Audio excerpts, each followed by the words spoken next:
정치적 참견 시점, 오늘도 박영회 기자와 함께하겠습니다. 첫 번째 소식 볼까요? 네.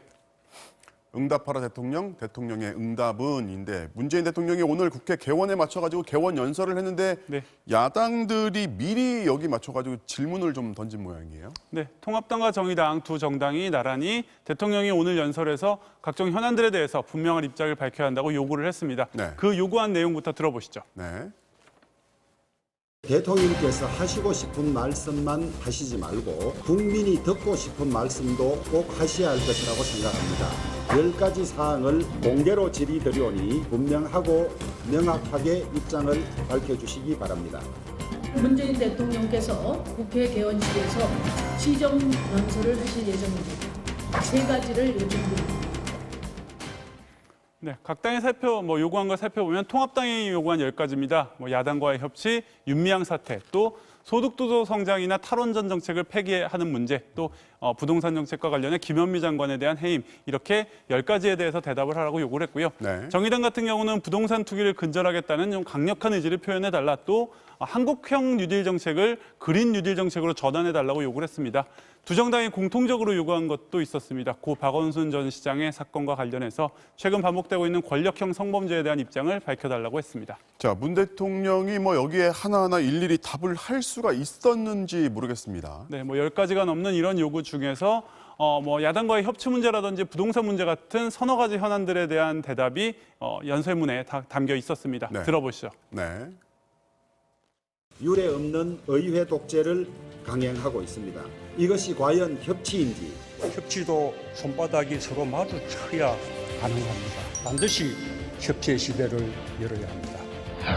한국판 뉴딜 계획을 재검토해 주십시오. 한국판 뉴딜이 새로운 미래로 가는 열쇠입니다. 국토부 김현미 장관에게 책임을 물으실 의향은 없으신지 부동산 대책에 대한 국민의 신뢰를 회복할 수 있도록 강력한 의지를 정부는 투기 억제와 집값 안정을 위해 필요한 모든 수단을 강구할 것입니다.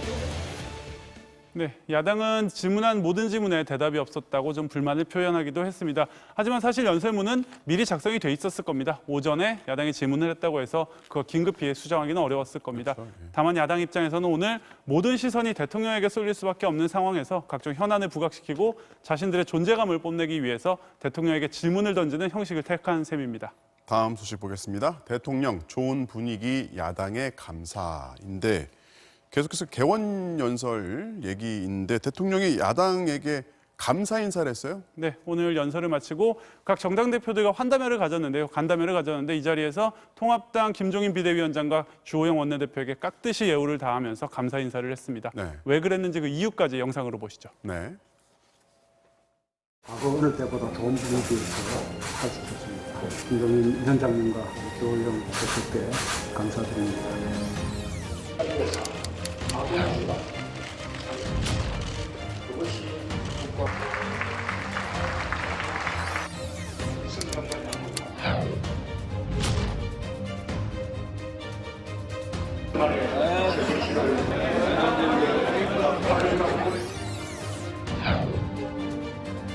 저희 미래통합당 의원들은 대통령님의 국회 연설을 예의를 가지고 경청하겠습니다.